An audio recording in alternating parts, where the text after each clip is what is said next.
नमस्कार, मी रश्मी सहस्रबुद्धे. माझ्या असंच सहज या यूट्यूबवरील चॅनलवर तुमचं मनापासून स्वागत. आजचा मी जो लिहिलेला लेख आहे त्याचं नाव आहे निरागस मन. काय असायचं की मला आठवतं आहे की काही सीझनमध्ये नागपूर अमरावती साईडला खूपदा ना मोठ्या मोठ्या माकडांच्या टोळ्या अचानक कुठून तरी यायच्या आणि ती माकडंसुद्धा इतकी गलेलठ्ठ आणि भरपूर मोठी असायची की भीती वाटायला लागायची. आणि मग ती आली की त्या वस्तीमध्ये किंवा त्या पूर्ण सोसायट्यांमध्ये म्हणा किंवा घराघरांमध्ये घरात यायची नाहीत, पण इतकी ती दहशत निर्माण करायची की लोक घाबरून घराचे सगळे दारं खिडक्या वगैरे बंद करून ठेवायचे. आणि जशी ती यायची तशीच काही वेळाने निघून पण जायची. ज्यांच्या घरातलं चुकून एखादं दार किंवा गॅलरी उघडी असेल आणि घरात त्या खोलीत त्यावेळेस जर कोणी नसेल तर पोळीचा डबा पळव, केळीचा घड पळव, असे अनेक उद्योग ती माकडं करत असत. त्यामुळे त्या माकडांच्या टोळीची एक दहशत बसली होती, किंवा अजूनही आहे का नाही मला माहिती नाही, पण त्यावेळेस तरी हे असे महिन्यातनं एकदा तरी ती टोळी यायचीच. तर एकदा काय झालं, आपला छोटा गोट्या आहे ना, तर तो शाळेत गेला होता. साधारण 4च्या सुमारास त्याची शाळा सुटायची. शाळा सुटल्यावर तो घरी यायचा. घरी नेहमीप्रमाणे आईबाबा असायचेच, पण त्या दिवशी काय झालं माहिती नाही, दार हलकंच बंद करून आईबाबा आणि त्याच्यापेक्षा थोडासा मोठा दादा कुठेतरी बाहेर गेले. कदाचित जवळपासच गेले असावेत, म्हणूनच दार अगदी हलकं बंद करून ठेवलेलं होतं. आणि गोट्या शाळेतनं घरी येत होता. विचारातच होता की आज आईने काय केलं असेल खायला. विचार करत करत तो कधी घरी पोचला कळलंच नाही. आणि हलकं दार बंद होतं ते तो लोटून घरामध्ये शिरला. घरामध्ये शिरला, दप्तर ठेवलं, बूट मोजे काढले आणि आता आई म्हणून हाक मारणार. तो हाक मारायला आणि डायनिंग टेबलमध्ये पोचायला, डायनिंग टेबलच्या खोलीत पोचायला एकच गाठ पडली. आणि तो ना समोरचं दृश्य बघून थिजूनच गेला. त्याने बघितलं की त्यांच्याच डायनिंग टेबलवर 2 मोठी मोठी माकडं केळी सोलून व्यवस्थित खुर्चीवर बसून केळी खात बसली होती. भीतीने त्याच्या तोंडातून शब्दच निघेना, इतका तो घाबरला. पण कसं कुणास ठाऊक त्या माकडांना त्याची चाहूल लागली. आणि चाहूल लागता क्षणी ती सगळी केळी, ती सालं, ते सगळा राडा तिथेच टाकून त्या दोन्ही माकडांनी पोबारा केला.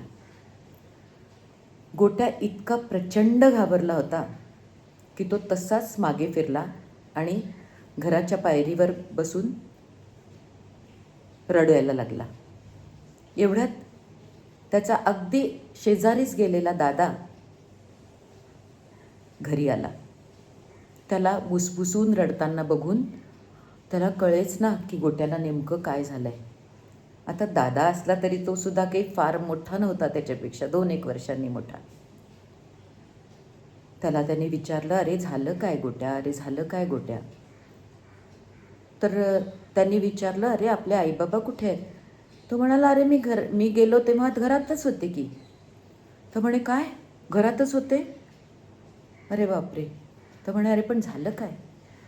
तुला माहिती नाही आहे, आपल्या आईबाबांना ना कोणीतरी शाप दिलाय आणि ते माकड झालेत.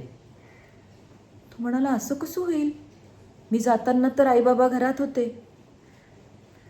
आणि तो गोट्या रडताना बघून त्या दादाला सुद्धा खूप रडायला यायला लागलं की अरे बापरे, आपले आईवडील खरंच शापाने माकड झालीत का काय.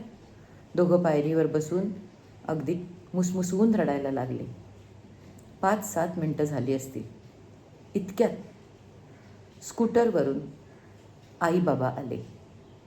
त्यांना दोघं मुलं पायरीवर बसून मुसमुसून रडताना बघितली आणि त्यांना समजेच ना काय झालं आहे. आई बाबा जवळ आले आणि मुलांनी त्यांना मिठी मारली आणि परत रडायला सुरुवात केली. आई बाबा त्यांना प्रत्यक्ष दिसले होते. तो आनंद त्यांना व्यक्तच करता येत नव्हता. मुसमुसून रडत होते.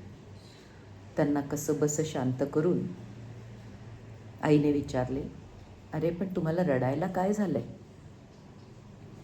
ते म्हणाले, अगं आई, आत्ता ना मी आतमध्ये आलो तेव्हा 2 मोठी मोठी माकडं आपल्या डायनिंग टेबलवर बसून केळी खात होती आणि मला वाटलं कोणीतरी ऋषीमुनींनी येऊन तुम्हाला शाप दिला आणि आपले आईवडील आता माकड झाले. ही कारण ऐकून खरं तर आई बाबा दोघांनाही मनातून खूप हसू येत होतं. पण त्यांनी हसू कसं बसं दाबलं आणि ते त्यांना घरात घेऊन आले आणि त्यांना समजावून सांगत म्हणाले, अरे पूर्वीच्या काळी ऋषीमुनींच्या शब्दांमध्ये खूप सामर्थ्य असायचं. त्यांची तपश्चर्या असायची आणि त्यामुळे कोणी काही वाईट केलं की ते त्यांना शाप द्यायचे. पण मला सांगा, तुमचे आईवडील असं काही वाईट काम करतात का? नाही ना. आणि खरं सांगू, आजकाल असा शाप बीप कोणीच कोणाला देत नाही.